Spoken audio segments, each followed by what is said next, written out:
வழி நெடுக காதல் பூக்கும். காதலுங்கிறது ஒரே ஒரு தடவை வந்துட்டுலாம் போயிடாது. காதல் வந்துக்கிட்டே இருக்கும். பட் அதை ரிசீவ் பண்ணுற அளவுக்கு நம்ம இருக்கணும், ரெடியாக இருக்கணும்.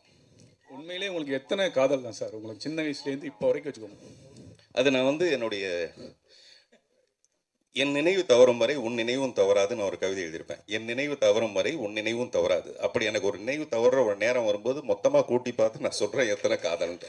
ஏன்னா நம்ம இப்போயே முடிவெடுத்துட்டோன்னு வச்சிங்களேன், இதுக்கப்புறம் வர காதல் அதிகமாக இருந்ததுன்னா டே அறிவு கட்டோன்னே நீ ஏன்டா இப்போயே முடிவெடுத்துட்டேன்னு நாளைக்கு வரப்போகிற காதலி நம்மளை கோச்சக்கூடாது இல்லையா? பார்த்துக்கோங்க சார். சார் கேட்கலாம் சொல்லுங்க சார். இங்கே சார் சார் உட்காருங்க. சொல்லுங்க. இல்லை இல்லை அழகி, அதான் நான் சொல்ல வந்தது. ஒரு நல்ல கதையை எடுத்துக்கிட்டு, அதாவது ரொம்ப மிக யதார்த்தமாக இந்த மாதிரி கேள்விகள்லாம் வராத ஒரு கதையை எடுத்துகிட்டு ஜெயிக்கிறது சாதாரணமான விஷயம். ஆனால் இப்படி ஒரு கேள்வி உள்ளே இருக்கிறதே 22 வருஷம் கழித்து அந்த ரகசியத்தை இப்போ தான் நான் சொல்கிறேன். முதல் மரியாதையில் எனக்கு ஒரு உண்மை தெரிஞ்சாகணும் மாதிரி இது வரைக்கும் உங்களுக்கு யாருக்குமே இந்த விஷயம் தெரியல. நான் சொல்கிறது வந்து அப்படி ஒரு உள்ளுக்குள்ளே அப்படி ஒரு விஷயம் இருக்குது. எப்படி இருந்தாலும் ஒரு பொண்ணை கூப்பிட்டு போய் சந்தோஷமாக ஒரு குடிசை எடுத்து கொடுத்து ஒரு தையல் மிஷின் கொடுத்து அவளை வாழ வச்சிருக்கலாமே கௌரவமாக. எதுக்காக அவளை சீரழிக்கணும், எதுக்காக இப்படி கஷ்டப்படுத்தணும்? இது என்னுடைய கேள்வி, வெறும் ஒரு கதாசிரியரா. அதுதான் நானும் சொல்கிறேன். உங்களுக்கு தெரியாமல் 22 வருஷமாக அதை மனசுக்குள்ளே பூட்டி வைக்கிற அளவுக்கு அந்த கதையை வெற்றி அடைய வச்சது அவருடைய திறமைன்னு சொல்கிறேன் நான். பார்த்துக்கோங்க சார், நீங்கள் எப்படி பேசுவீங்கன்னு எல்லாருக்கும் தெரியும். இங்கே நீங்கள் எப்படி பேசுவீங்கன்னு எல்லாருக்கும் தெரியும். சின்ன வயசுலேயே நீங்கள் இப்படி தான் பேசியிருப்பீங்க. உண்மையிலே உங்களுக்கு எத்தனை காதல், அதே மாதிரி அந்த காதலியை பின்னால் நீங்கள் சந்திச்சிருக்கீங்களா? அப்போ உங்கள் மனநிலை எப்படி இருந்தது? நீங்கள் காதலியே எல்லாம் பாஸ்ட் டென்ஸில் சொல்கிறீங்க. தேவி எனக்கு புரிஞ்சு அவங்க சிரிச்சாங்க பாருங்க. அதை காதலி ஏதோ முந்தி நடந்த ஒரு கதை மாதிரி இப்போ சொல்லிட்டு இருக்கீங்க. அப்புறம் நீங்கள் எப்படி பேசுவீங்கன்னு எனக்கு தெரியும் அப்படின்னோடனே நேற்று எங்கள் ஆஃபீஸில் நடந்த ஒரு விஷயம் நான் சொன்னேன். இன்றைக்கி சாயங்காலம் 6 மணிக்கு ராமசாமின்னு ஒருத்தர் வருவார் அப்படின்னு சொன்னேன். அதை ஒரு பையன் நோட் பண்ணிட்டான். 6 மணிக்கு ராமசாமி, வர ஒரு பேர் ராமசாமி அப்படி எழுதி முடிச்சோன்னா அப்புறம் சார் அப்படின்னா வராத ஒரு பேர் கிருஷ்ணசாமி அப்படின்னா வராத ஒரு பேர் கிருஷ்ணசாமி அப்படின்னா சார் வராத ஒரு பேர் அப்படின்னா கிருஷ்ணசாமி அப்படின்னு எழுதிட்டாப்ல. சொல்கிறது புரியுதா? வர ஒரு பேர் ராமசாமி, வராத ஒரு பேர் கிருஷ்ணசாமிட்டு போயிட்டான் அவன் பாட்டில். எனக்கு ரொம்ப ஷாக் ஆகிடுச்சு. அப்படின்னா என்ன அர்த்தம்னா நான் பேசுகிறதெல்லாம் ரொம்ப உண்மையை நான் நம்பிட்டு போயிட்டான். அந்த மாதிரி இந்த பேச்சு திறமை மட்டும் இருந்ததுன்னு வச்சிங்களேன், நிறைய காதல் வரும். பேச்சு திறமையும் ஒரு காரணம். அப்புறம் பழைய காதலியை பார்த்தா எப்படி இருக்கும்னா, இப்போ நம்ம நந்திதா தாஸ், அதுதான் சொல்கிறேன், நந்திதா தாஸை அங்கே ரோட்டோரத்தில் பார்க்கும்போது என்னவா இருந்ததோ அந்த மாதிரி பல சந்தர்ப்பங்கள் எனக்கு ஏற்பட்டிருக்கு. இன்னும் நிறைய மாதிரி ஏற்படணும்னு ஆசைப்பட்றேன். உண்மையிலேயே என்னுடைய அடுத்த புத்தகத்தோட பேர் வந்து வழிநடுக காதல் பூக்கும். வழிநடுக காதல் பூக்கும். காதலுங்கிறது ஒரே ஒரு தடவை வந்துட்டுலாம் போயிடாது. காதல் வந்துக்கிட்டே இருக்கும். பட் அதை ரிசீவ் பண்ணுற அளவுக்கு நம்ம இருக்கணும், ரெடியாக இருக்கணும். உண்மையிலே உங்களுக்கு எத்தனை காதல் தான் சார் உங்களுக்கு சின்ன வயசுலேருந்து இப்போ வரைக்கும் வச்சுக்கோங்க? அது நான் வந்து என்னுடைய என் நினைவு தவறும் வரை உன் நினைவும் தவறாதுன்னு நான் ஒரு கவிதை எழுதியிருப்பேன். என் நினைவு தவறும் வரை உன் நினைவும் தவறாது. அப்படி எனக்கு ஒரு நினைவு தவறுற ஒரு நேரம் வரும்போது மொத்தமாக கூட்டி பார்த்து நான் சொல்கிறேன் எத்தனை காதல்ன்ட்டு. ஏன்னா நம்ம இப்போயே முடிவெடுத்துட்டோன்னு வச்சிங்களேன், இதுக்கப்புறம் வர காதல் அதிகமாக இருந்ததுன்னா டே அறிவு கட்டோன்னே நீ ஏன்டா இப்போயே முடிவெடுத்துட்டேன்னு நாளைக்கு வரப்போகிற காதலி நம்மளை கோச்சக்கூடாது இல்லையா? ஆக்சுவலாக காதலுங்கிறது சார், என்ன நாங்கள் எவ்வளோ காதலிக்கிறேனோ அதுதான் காதல். அதுதான் நான் சொல்கிறேன். மனசுக்குள்ளே எவ்வளோ இருக்கோ அதுதான் காதல். காதலிக்கிறது உருவம். 16 வயசில் அவள் அழகாக இருப்பாள். 22 வருஷம் கழிச்சு அவள் எப்படி அழகி மாதிரியே இருப்பாள். ஆனால் அழகி இருக்கா பார்த்தீங்களா? இது வந்து மனுஷனோட காதல். பார்த்துக்கோங்க சார். இப்போல்லாம் படம் வெற்றி பெற்றுச்சுன்னா அந்த படத்தில் நடித்தவங்க, இயக்குனர், இவங்களுக்கெல்லாம் அந்த கார் பங்களாலாம் பரிசு கொடுக்கறது வழக்கமாக இருக்குது. இப்போ அழகி ரீரிலீஸ் எதிர்பார்த்ததை காட்டிலும் பெரிய வெற்றி அடைஞ்சதுன்னா இந்த தயாரிப்பாளர்கிட்ட அதெல்லாம் எதிர்பார்ப்பீங்களா? கொடுப்பாரா அப்படிங்கிறது தான். இல்லை, அவர் வந்து முன்னாடியே சொன்னார். இங்கே பேசும்போது பன்ருட்டியில் நடக்கும்போது போய் பார்த்தேன், இவங்கெல்லாம் சின்ன வீட்டில் சந்தோஷமாக இருந்தாங்கன்னு. எல்லாரும் சின்ன வீட்டில் சந்தோஷமாக தான் இருப்பாங்க. அதனால் நீங்கள் பெரிய வீடு இல்லைன்னா கூட ஒரு சின்ன வீடு வாங்கி கொடுத்தீங்கன்னா கூட சந்தோஷமாக இருக்கும் சார். சார் பார்த்துக்கணும் சார். சொல்லுங்கள் சார். நீங்கள் வந்து பேச்சில் வந்து எல்லாரையும் அடிப்பீங்கன்னு தெரியும். பட் ஆனால் மேடையிலையும் அதே மாதிரி தான் ஒரு ஸ்பீச் கொடுத்துருந்தீங்க.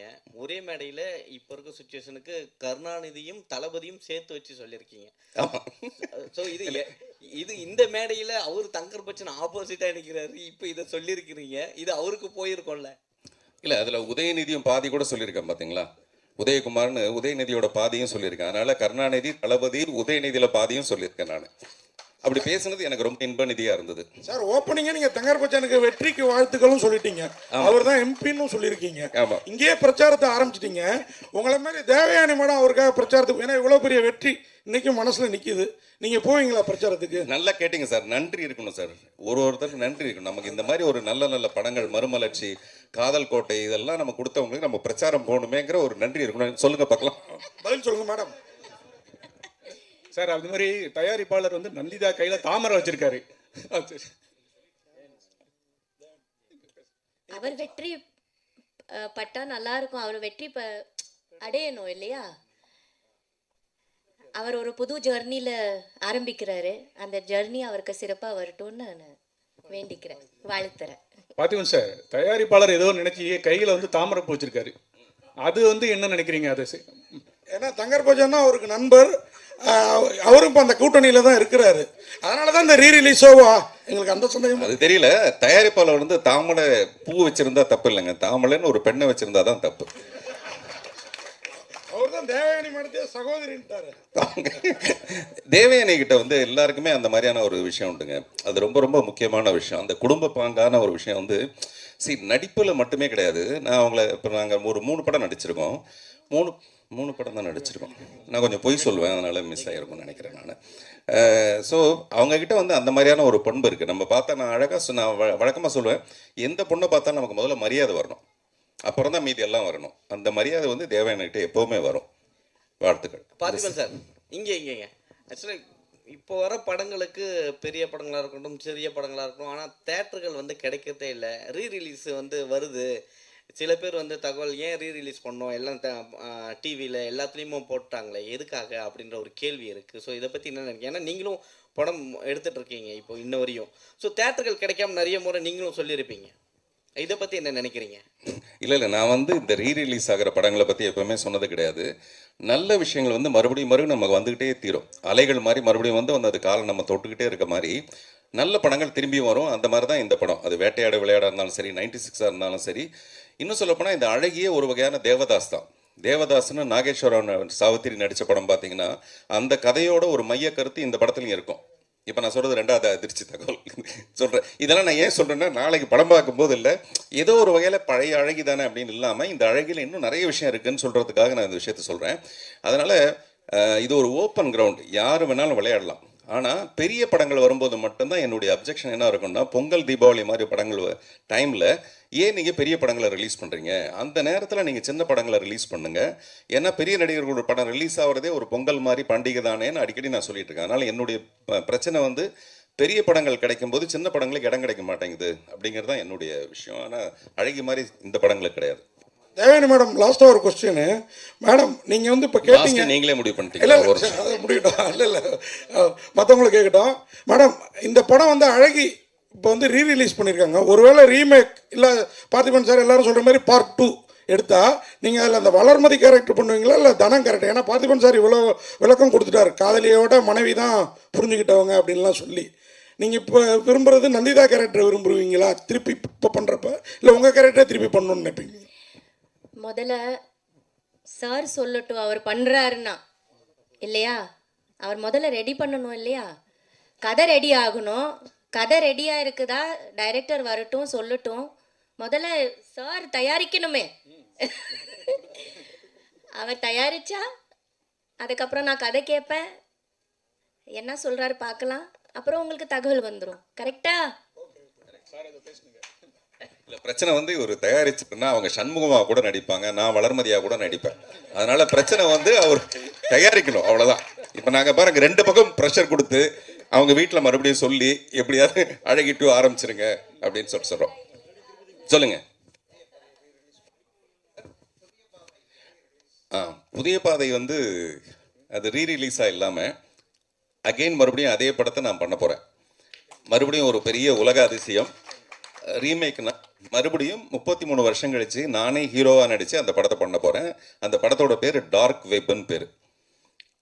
ஒரு ஆங்கிலம், டார்க் வெப்னு பேர். அது இந்த படம் இப்போ என்னுடைய டீன்ஸ் படம் ரிலீஸ் ஆனதுக்கப்புறம் அந்த படத்துக்கான வேலையை ஆரம்பிப்பேன். தேவயானி மேடம், இந்த படம் வந்து 22 வருஷம் ஆயிட்டு. இந்த பையங்கள்லாம் இவ்வளோ வளர்ந்துட்டாங்க. ஆனால் நீங்கள் அந்த பாரதியில் பார்த்த செல்லம்மா மாதிரி, இந்த அழகியில் பார்த்த வளர்மதி மாதிரி அப்படி இருக்கீங்களா? உண்மையான அழகியா என்ன சாப்பிட்றீங்க, என்ன எக்ஸசைஸ் பண்ணுவீங்க, கொஞ்சம் அந்த மாதிரி சொல்லுங்களேன். அது ராஜகுமாரனுடைய சமையல், அது அந்த மாதிரி இளமையாகவே வச்சுருக்கேன் அவங்கள. எல்லாமே கடவுளோட அனுகிரகம் தான் நினைக்கிறேன். அப்புறம் உங்கள் எல்லாரோட அன்பு, உங்கள் எல்லாரோட ஆசீர்வாதத்தினால அப்படி இருக்கிறேன்னு என்னவோ, என்னோட அப்பா அம்மாவோட ஆசீர்வாதத்தினால இருக்கிறேன். ஸோ இட்ஸ் காட்ஸ் கிஃப்ட்னு நினைக்கிறேன். So I have to work இல்லையா, இன்னும் நிறைய எனக்கு பண்ண வேண்டியது இருக்குது, இன்னும் நிறைய நடிக்க வேண்டியது ஆசையாக இருக்குது. ஸோ இப்படி இருந்தால் தானே அதை அச்சீவ் பண்ண முடியும். இன்னும் நிறைய கதாபாத்திரங்கள் பண்ணணும், இன்னும் சினிமாவில் இன்னும் நிறைய சாதிக்கணும்னு ஆசைப்படுறேன். அதனால் கடவுள் எனக்கு வந்து இதே ஹாப்பினஸோட இப்படியே சந்தோஷமாக. தேவயானையோட புற அழகை விட அக அழகு வந்து நான் ரொம்ப நேசிக்கிறேன். ஏன்னா ஒரு கதாநாயகியாக நடித்து பரபரப்பாக இருந்து அதுக்கப்புறம் அப்படியே போய் ஒரு ஸ்கூலில் போய் ஒரு டீச்சராக அவங்க இருந்த ஒரு தருணம் இருக்குது பார்த்தீங்களா, அதை வந்து ஹேட்ஸ் ஆஃப் டு யூ. அது வந்து யாருக்கும் அவ்வளோ சீக்கிரமாக, நீங்கள் சராசரி நடிகைகளுக்கே அப்படி ஒரு எண்ணம் வரவே வராது. அவங்க இன்னும் அந்த மேக்கப்பை கலைக்கவே மாட்டாங்க, அதுலேருந்து அந்த கிரீடத்தை இறக்கவே மாட்டாங்க. அதுலேருந்து ஒரு சமநிலைக்கு போய் சாதாரணமாக ஒரு டீச்சராக ஒர்க் பண்ண ஒரு விஷயம் இருக்குது பார்த்தீங்களா, அது இன்னும் என் மனசுக்குள்ளே அவங்கள பேரழகியாக காமிச்சிட்டு இருக்கு, அழகி இல்லை. தளபதி சார், உங்களுக்கு ஒரு கேள்வி. நீங்கள் வந்து உண்மையாக பேசுனீங்க, ரொம்ப நல்லா இருந்தது, ரொம்ப நேரம் பேசுனீங்க. ஆனால் இப்போ ஷார்ட்டாக பதில் சொல்லிட்டுங்க, நீங்கள் தான் அந்த தவறை செய்ததா? ஏன்னா எனக்கெல்லாம் 22 வருஷத்துக்கு முன்னாடி ப்ரெஸ், அப்பயும் மீடியாவில் தான் இருந்தேன். இந்த மோனிகாவையும் நந்திதாவையும் மேட்ச் பண்ணி பார்க்கவே முடியல. தேவயானி கூட என்னால் மேட்ச் பண்ணி பார்க்க முடிஞ்சுது. இது தங்கர் பச்சன் செஞ்சிருப்பார் நான் நினச்சேன். நீங்களே வாலண்டரியாக ஒத்துக்கிட்டீங்க அவர் ஒளிவராஜ பண்ணியிருக்கக்கூடாதுன்னு. எப்படி மோனிகாவையும் மூக்கு மட்டும்தான் பார்த்தீங்கன்னா, எனக்கு தேவயானிக்கு கூட மோனிகா செட் ஆவாங்க. எப்படி நீங்கள் நந்திதாவோட பிளான் பண்ணீங்க? இல்லை, ஆக்சுவலாக பார்த்தீங்கன்னா அந்த சின்ன குட்டி பொண்ணு வந்தது இல்லையா, அந்த குட்டி பொண்ணு வந்து கலராக இருக்குன்னு சொல்லிட்டு ஒரு தங்கர் பச்சான் வந்து வேண்டான்னு சொல்கிறாரு என்கிட்ட. நான் இல்லைங்க, என்னங்க அவர் சொன்ன வார்த்தை வேறு மாதிரி. இப்படி இந்த கலராக இருக்கா, நந்திதாஸ் கருப்பாக இருக்காங்க, எப்படி இதை மேட்ச் பண்ண முடியும் அப்படின்னு சொன்னார். இல்லைங்க, நந்திதாஸுக்கு ஒரு குழந்தை பிறந்து அது கூட அதே மாதிரி இருக்குமான்னு சொல்ல முடியாது. அதே மாதிரி நந்திதாஸுக்கு ஒரு தங்கச்சி இருந்தால் அது கூட அதே மாதிரி இருக்குமான்னு சொல்ல முடியாது. நான் கிட்டத்தட்ட 100 குழந்தைங்களை பார்த்துட்டேன். எனக்கு இருக்கிறதுல நந்திதாஸுடைய அந்த ஸ்பெஷாலிட்டி மூக்கு வந்து இந்த பொண்ணுக்கு இருக்குது. இப்போ நான் அதுக்கு சொன்னேன், அதே மாதிரி தான் இதுக்கும் அதுதான் நான் நினச்சேன். இந்த மாதிரி இருக்குதுன்னு நான் நினைக்கிறேன். அதனால் என்னால் முடிஞ்ச அளவுக்கு நான் பார்த்துட்டேன். இதுக்கு மேலே என்னால் பார்க்க முடியாதுன்னு நான் சொல்லி அவர் வேறு வழி இல்லாமல் கொண்டு போய் சக்ஸஸ் ஆனதான் அந்த குழந்தை. ஆமாம் ஆமாம் ஆமாம். பார்த்திபன் சார். Hello sir. இங்கே வணக்கம் சார். சார், இந்த படத்தில் வந்து பார்த்தீங்கன்னா அந்த எமோஷ்னலை வந்து நீங்கள் அவ்வளோ அழகாக கடத்திருப்பீங்க சார். அதுக்காக இந்த கேள்வி. தங்கர் பச்சன் சார் முழு நேர அரசியல்வாதியாக ஆயிட்டா, இது அழகி பார்ட் 2 உருவாகுமா அப்படிங்கிறது ஒரு கேள்விக்குறி. அவரோட பெர்மிஷனில் நீங்கள் இதை டைரக்ட் பண்ணுவீங்களா சார்? இது அழகி ஒரு மிகப்பெரிய வெற்றி அடைஞ்சதுக்கு அப்புறமேல நானும் நந்திதா தாஸும் அடிக்கடி பேச ஆரம்பிச்சதுல நான் ஒரு கதையை ரெடி பண்ணேன். அந்த கதைக்கும் இந்த அழகிக்கும் சம்மந்தம் கிடையாது. ஆனால் இந்த சண்முகமும் தனலட்சுமி மட்டும் அதில் இருப்பாங்க. இந்த காதலர்களுடைய பேஸ் மட்டும் வச்சுக்கிட்டு நான் ஒரு கதை பண்ணி இதை நான் நந்திதா கிட்ட சொல்லி அவங்களும் ஓகேன்ட்டாங்க. பட் தங்கர் பச்சன் வந்து அப்போ அனுமதி கொடுக்க மாட்டேன்ட்டார். அழகி 2ங்கிற பேரில் அதை நீங்கள் எடுக்கக்கூடாது அப்படின்னு சொல்லிட்டாரு. இதெல்லாம் பழைய ரகசியங்கள், இப்போ இவ்வளோ வருஷம் கழிச்சு நம்ம சொல்லலாம், ஒன்றும் தப்பு இல்லை. அதனால் இப்போ நந்திதா கேட்டுட்டு இருக்க 2 விஷயம். ஒன்று வந்து தங்கர் பச்சன் இந்த அழகி 2 பண்ண போகிறாரா இல்லையா, நம்ம 2 பேரும் அந்த அழகி 2 பண்ணலாமா வேண்டாமா. அதனால் தங்கர் பச்சன் எம்பி ஆகணும், அவர் வந்து பாராளுமன்றத்துக்கு போகணும், டெல்லிக்கு போகணும் அப்படின்னு நான் முதல்ல நான் வாழ்த்துனது காரணமே அழகி 2வை நான் பண்ணணுங்கிறதுக்காக. நான் ஒரு பயங்கர சுயநலவாதி. நம்மகிட்ட இருக்கிற காதலுக்கு அழகின்னு ஒரு படம் பண்ணலாமே 2ன்னு, ஏன் பண்ணக்கூடாது? அதுல வளர்மதி மனசுலயே இருப்பாங்க.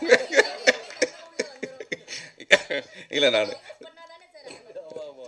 நிறைய பேர் டைவர்ஸ் பண்ணாம தான் இந்த மாதிரி வச்சுட்டு இருக்காங்க. சரி, படம் பார்த்திபன் சார் சொல்லுங்க. தேவயானி ஆக்சுவலா இந்த மேடையில் நம்ம பேசுறதை விட இந்த கலந்துரையாடல் ரொம்ப நல்லா இருக்கு. சொல்லுங்க. படத்துல நீங்க ஒரு பர்ஃபார்மன்ஸ் பண்ணுவீங்க, தேவயானி மேடம், நந்திதா மேடம், சின்ன பசங்க எல்லாம் பண்ணிட்டு இருப்பாங்க. ஆமா, ஆளுக்கு ஒரு பேமெண்ட் கொடுத்ததுனால ஆளுக்கு ஒரு பர்ஃபார்மன்ஸ் பண்ணணும். இந்த பர்ஃபார்மன்ஸை தாண்டி இசைஞானி வந்து அவங்க இசையில வந்து அதிகமா காமிச்சிருப்பாங்க. ஸோ அதை பத்தி சொல்லுங்க. இல்லைங்க, அது வந்து நம்மளுடைய வார்த்தைகளுக்கு அப்பாற்பட்ட ஒரு விஷயம். அவர் கருணாநிதி சார் சொன்ன மாதிரி நிறைய ராஜா சாரை பத்தி நம்ம சொல்லிட்டே ஏன் இந்த கொஸ்டின் கேட்டேன்னா, யாருமே இளையராஜாவை பத்தி பேசவே இல்லை. இல்ல, அதான் சொன்னாங்க எல்லாம் கருணாநிதியை தவிர. அதான் அதை நான் பேசலாம்னு நினச்சிட்டு இருந்தேன். பட் என்னென்னா அதுக்கு ரொம்ப சரியான வார்த்தைகள்லாம் வேணும் முதல்ல அதை பற்றி அவர் சொல்கிறதுக்கு. ஏன்னா எனக்கு தெரிஞ்சு அழகியோட 51% வந்து இசைஞானி தான், 49% தான் அழகிங்கிற ஒரு படம். அதனால் நான் இப்போ சொன்னேன் இல்லைங்களா, முதல்ல இந்த கதை நான் நடிக்க வரும்போது தளபதி என்ன பிரச்சனை சொன்னார்னு தெரியல எனக்கு. பட் இந்த மாதிரி சில கேள்வி நான் சொன்னேன், இவ்வளோ பெரிய பங்களாவில் இருக்கிறவன் ஏன் சார் தன்னுடைய காதலியை கொண்டு போய் இங்கே கொண்டு போய் இவ்வளோ கஷ்டப்பட வைக்கணும்ல. நான் அவர்கிட்ட கேட்டேன், சார் அப்படி விட்டுருங்க சார், நடிங்க சார் நீங்கள் அப்படின்ட்டாரு. அப்புறம் நான் நடித்தது கூட பத்தாதுன்ட்டார். சார் சண்முகம்லாம் இன்னும் கொஞ்சம் நல்லா எமோஷ்னலாக நடிக்கணும் அப்படின்னு சொன்னார். இப்போ சொல்கிறாரு, இல்லை சார் இந்த இப்போ பார்த்தோம்னா அந்த படம் இந்த வருஷத்துக்கு அது சரியாக இருக்குது, இப்போ பார்க்குறதுக்கு அது சரியாக. ஒருவேளை நான் ஓவர் ஆக்ட் பண்ணியிருந்தேன்னு வச்சுங்க, இப்போ அவங்க பெண் சிவாஜின்ற மாதிரி நான் ஒரு ஆண் சிவாஜின்னு சொல்லிட்டு நானும் பர்ஃபார்ம் பண்ணியிருந்தேன்னு வச்சிங்களேன், அது வந்து வேறு லெவலில் ஆயிருக்கும். அதனால் அந்த சட்டில் பர்ஃபார்மன்ஸ் தான் அதுக்கு கரெக்டு. இந்த மாதிரி எங்களுக்குள்ள ஒரு சின்ன முரண்பாடுகள் வந்திருக்கும். பார்த்திபன் சார், அதேமாரி நீங்கள் ஒரு கிரியேட்டர், பெரிய ப்ரொடியூசரு. நீங்கள் இப்போ இந்த அழகி நீங்களே சொன்னீங்க மேடையில், இந்த படம் வெற்றிக்கு அவங்க சீன்ஸ் எல்லாம் எடுக்க வேணாம், அந்த குழந்தை நட்சத்திரங்கள்லாம் இருக்கட்டும்னு. நீங்கள் இன்றைக்கும் பெரிய ஆள், அவங்கெல்லாம் ஆனால் அந்த அளவுக்கு வல்ல சினிமா. இப்போ இந்த சதீஷ் மட்டும் ஏதோ முயற்சி பண்ணிகிட்டு இருக்காரு. அவங்களெல்லாம் வச்சு வேறு ஏதோ ஒன்று நீங்கள் ஏன் பண்ணக்கூடாது? ஏதோ ஒரு படத்தில் அவங்கள ஏன் யூஸ் பண்ணிக்கக்கூடாது? இல்லை, நல்ல கேள்விங்க, நிச்சயமாக பண்ணலாம். இவங்கன்னு இல்லை, இந்த மாதிரி நிறைய பேர் முயற்சி பண்ணுறவங்க இருக்காங்க. இந்த மாதிரி நிறைய பேர் முயற்சி பண்ணுற ஒரு 13 பேரை வச்சு தான் இப்போ நான் ஒரு படம் பண்ணுறேன். நான் படம் பண்ணுற டீம்ஸுன்ற ஒரு படத்தில் நிறைய டேலண்டடான ஒரு 13 குழந்தைங்களை வச்சு தான் இந்த படம் பண்ணுறேன். இந்த காலத்தில் வந்து ரஜினி சார் பத்தாதுன்னு சொல்லிட்டு அதில் விஜய் சேதுபதி இருக்கணும், விஜய் சேதுபதி பத்தாதுன்னு இன்னொரு பெரிய ஹீரோயின் இருக்கணும், இந்த பக்கத்தில் மணி சார் பத்தாதுன்னு சொல்லிட்டு கமல்ஹாசன் இருக்கணும், கமல்ஹாசன் பத்தாதுன்னு சொல்லிட்டு ஃபகத் ஃபாசில் இருக்கணும். இப்படிலாம் பெருசாக போராடிட்டு இருக்கும்போது நான் வந்து வெறும் 13 டேலண்ட்டை மட்டுமே நம்பி இப்போ நான் டீம்ஸ்னு ஒரு படம் பண்ணிகிட்ருக்கேன். நிச்சயமாக இந்த படத்தை நீங்கள் பார்த்துட்டு அதுக்கான ஒரு பெரிய மரியாதை கொடுக்கணும். அது கொடுத்த உடனே டெஃபினட்டாக இவங்கெல்லாம் வச்சு நான் ஒரு படம் எடுப்பேன். Thank you sir, thank you so much. So still எடுத்துக்கலாம். உண்மையிலேயே ரொம்ப மகிழ்ச்சி, நம்ம இந்த கலந்துரையாடல் மூலமாக ரொம்ப சகஜமாக பேசிக்கிட்ட, அது ரொம்ப நல்லா இருந்தது. அதனால் தேவயானி முகத்தில் அந்த சோளா பூரிப்பு பாருங்கள் எப்படி இருக்கு சார். ஒரே ஒரு ரெக்வஸ்ட் சார். ஒரு நிமிஷங்க. நம்ம இளையராஜா சார் பற்றி உண்மையிலேயே பேசாமது நாங்களாம் ரொம்ப வருத்தப்படுறோம். இந்த படத்தினுடைய பின்னணி இசையும் அவருடைய பாடல்களும் தான் இந்த படத்தினுடைய வெற்றிக்கு 100% காரணம். அதை வந்து எல்லாருமே நாங்கள் கொண்டாடிட்டுருக்கோம், இந்த உலகமே கொண்டாடிட்டு தான் இருக்குது. அவருக்கு என்னுடைய மனமார்ந்த என்னோட குழுவின் சார்பில் நன்றி, வணக்கம் சார். குரூப் ஃபோட்டோ எடுத்துடலாம் சார். இந்த குரூப் ஃபோட்டோ முடிச்சுட்டு 3 சண்முகமும் தனியாக ஒரு ஃபோட்டோ எடுத்தேன்னா நல்லாயிருக்கும் சார்.